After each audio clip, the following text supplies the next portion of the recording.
panahon. Ngayong umaga po ng January 26, 2025. Sa ngayon po ay lumalakas na ang hanging amihan at ito ay umihip na sa may Luzon at Visayas gaya po ninyong nakikita. Habang mayroon pong intertropical convergence zone na nag-extend po ngayon sa may Mindanao at ang shear line ay nasa northeast po ng Mindanao.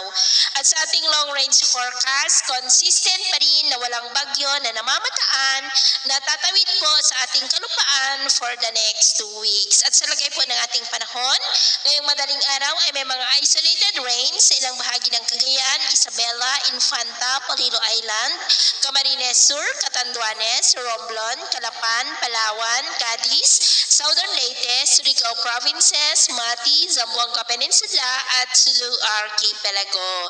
At mamaya po ay asahan pa rin natin ang pagsikat ng araw sa malaking bahagi ng ating bansa pero may tsansa pa rin ng cloudy skies with isolated rains dyan po sa may Caraga, epekto ng shear line, at cloudy skies with isolated rains rin sa may Southern Leyte, ilang bahagi ng Zamboanga, Sulu Archipelago, Palawan, Cadiz, Northern Samar, Catanduanes, Infanta at ilang bahagi lamang ng Cagayan. At mamayang hapon, posible pa rin